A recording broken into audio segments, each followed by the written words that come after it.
Bonjour à tous, c'est Géo Cléming. On se retrouve aujourd'hui pour parler d'une notion de mathématiques, le tableau de variation. Alors, qu'est-ce que le tableau de variation? Eh bien, c'est tout simplement un tableau tout simple, dans lequel on va montrer l'évolution des images de la fonction au cours du temps, en fonction des abscisses. Donc, dans ce tableau de variation, on retrouve deux lignes, une ligne avec x et une ligne avec f de x. Donc, les abscisses, les antécédents, et puis les ordonnées, les images. Dans ces abscisses, on va écrire toutes les valeurs pour lesquelles la fonction elle change. Par exemple, elle passe de croissante à décroissante, ou de décroissante à croissante, ou de croissante à constante par exemple. Plein de variations. Par exemple, si on descend un petit peu, on peut voir la fonction en dessous avec entre -1 et 6 une fonction qui est croissante, qui monte. Donc monter, c'est pas mathématique, mais pour expliquer, c'est important d'utiliser ce terme. Donc on a une fonction qui semble monter, voilà, avec une pente positive. Donc c'est pour ça dans notre tableau, on a mis entre -1 et 6, on a une évolution des images de 4 à 7. Voilà, de 4 à 7 ici. Ensuite, on peut voir qu'entre 6, donc 6 et 7, on a une fonction qui descend, qui est décroissante. On a donc mis dans notre tableau donc de 6 à 7 une flèche vers le bas en passant de 7 à -1. Ici, on voit bien qu'on a 7 en image, et de 7, on passe à -1. Voilà. C'est tout simplement ça. Et ensuite, dernière variation de la fonction, de 7 à 9, on a une évolution de l'image qui passe de -1, voilà, à 3. Voilà. Du coup, dans notre tableau de variation, dans les abscisses, on aura 7 et 9. Et ensuite, les images, quand on avait 7 en abscisse, f de x, donc f de 7, ça donnait -1. Et quand on avait 9, f de 9, ça donnait bien 3. Voilà, c'est tout simplement ça, un tableau de variation. Représenter de manière grossière les évolutions des images de x, en fonction de x. C'est pour ça qu'on a bien notre ligne avec les antécédents et notre ligne avec les images. Voilà. Donc, moi je retiendrai comme définition idée vague des variations d'une fonction. Voilà. Parce qu'on ne sait pas si la fonction va faire une droite bien linéaire entre, par exemple, -1 et 6, ou si au contraire, elle va faire une courbe. On ne sait pas ça. On dit alors que le tableau de variation représente les variations de la fonction de manière monotone. C'est-à-dire lorsque entre tel et tel antécédent, par exemple de là à là, entre tel et tel antécédent, on a une fonction qui est croissante, constante ou décroissante. Et ça, on le représente sous forme de flèche. Voilà. Petit exercice maintenant pour représenter un tableau de variation à partir d'une fonction graphique. Mais on pourrait aussi avoir à le faire avec un tableau de valeurs au départ. Donc c'est un tableau dans lequel on a tous les x et puis toutes les images de x, donc f de x. C'est un peu un tableau de proportionnalité. Mais ici, ce qui nous intéresse, c'est la représentation graphique de notre fonction. Elle ressemble à ça. Donc du coup, chaque graduation ici, ça représente bien 1. Donc là, on a 1, 2, 3. Ici, 1, 2, 3. Et puis de l'autre côté, c'est négatif. -1, -2, -1, -2, par exemple. Voilà. Alors, d'abord, analysons un peu cette fonction. Déjà, on sait qu'elle n'est pas linéaire. Mais bon, c'est pas important de le savoir, ça. Ce qu'il faut repérer, c'est les différentes évolutions et les points de rupture. Ici, donc c'est le tout début de notre fonction. Ça représente -3 en abscisse.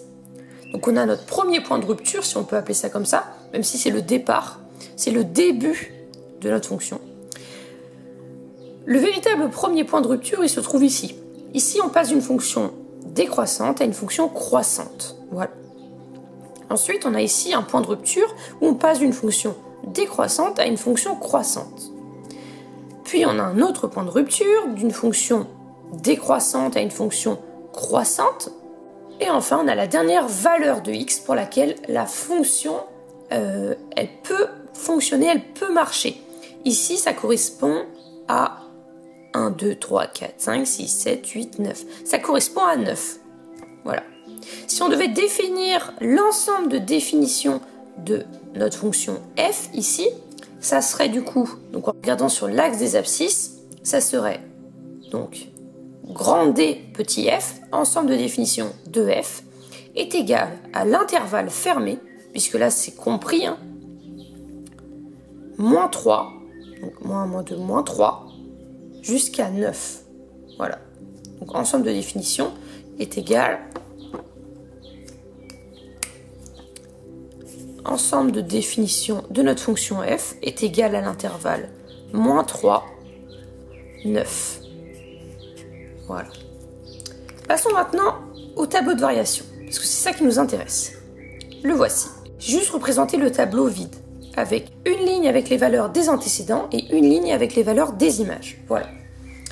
Ici, notre premier point important, c'est celui-ci, on l'a déjà remarqué. Donc ici, on a x qui vaut moins 3. On le note. X qui vaut moins 3. Et quand x vaut moins 3, f de x, il vaut combien? Eh bien, il vaut 2. On va juste le placer en dessous. Mais pas n'importe où. On va soit le placer en haut, soit le placer en bas. Est-ce que notre fonction, elle va descendre? Est-ce que notre fonction, elle est décroissante après ce point? Ou est-ce qu'elle est croissante? Eh bien là, elle est décroissante, parce qu'elle semble descendre. Ici. Elle semble descendre.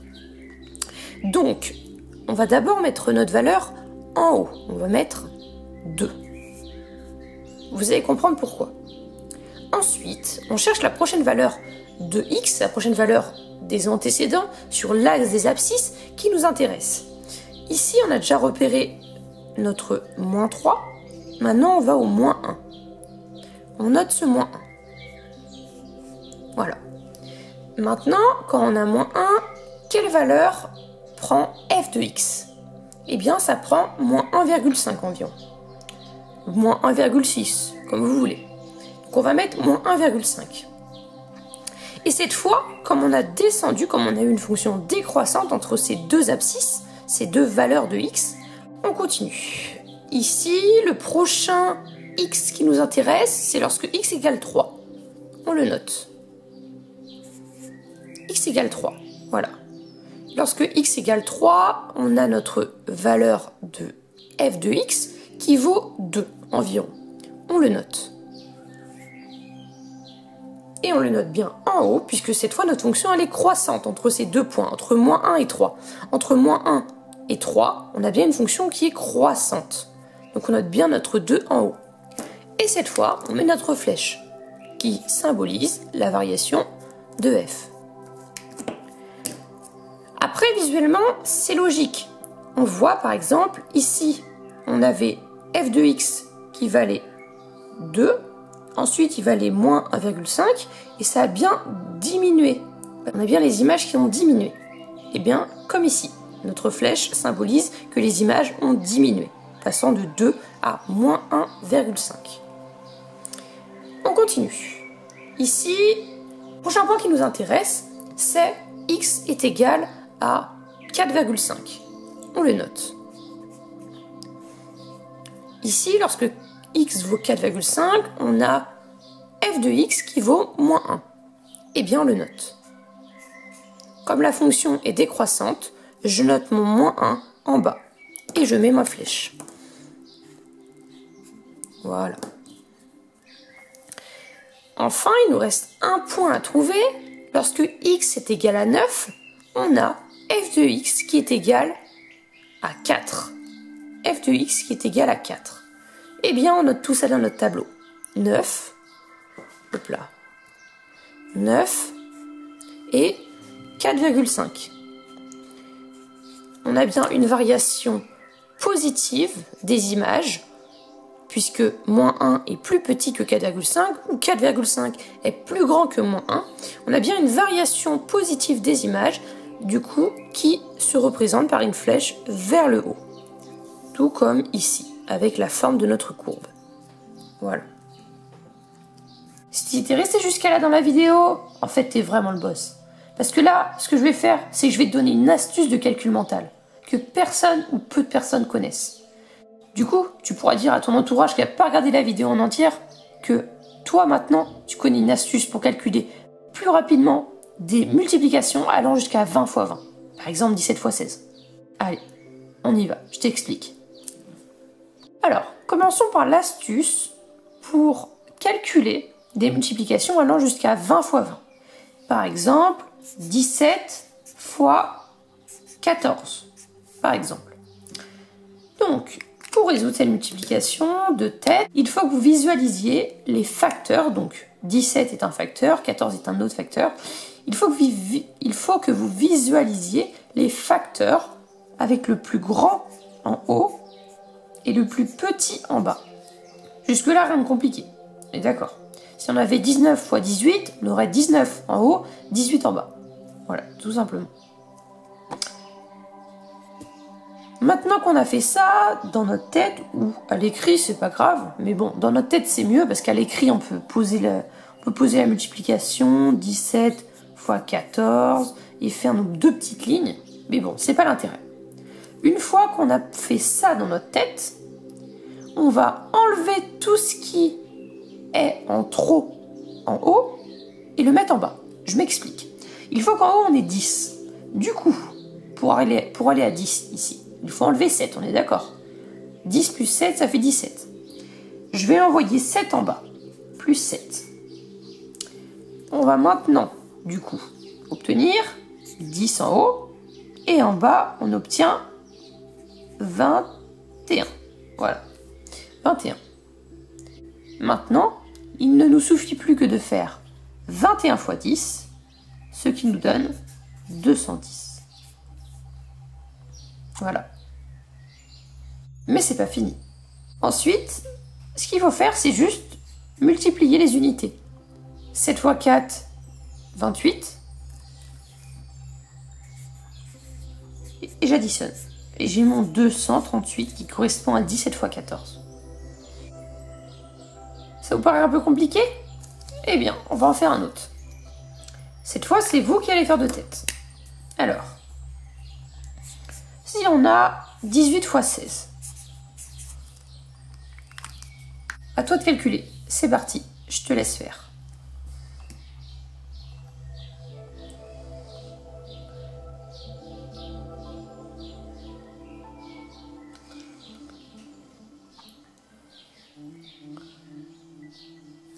C'est bon pour toi? Allez, on corrige. 18 et 16. Le plus grand haut, le plus petit en bas. On envoie 8 en bas, plus 8. On obtient désormais notre 10 et en bas on a 24. Ce qui nous fait 240. 24 fois 10, on met le 0 ici, 240. Ok. Alors je vais l'encadrer en rouge pour pas qu'on l'oublie. Hop là. 240. Ensuite, on fait les unités ensemble. 8 fois 6, 48. 240 plus 48, 288. Voilà.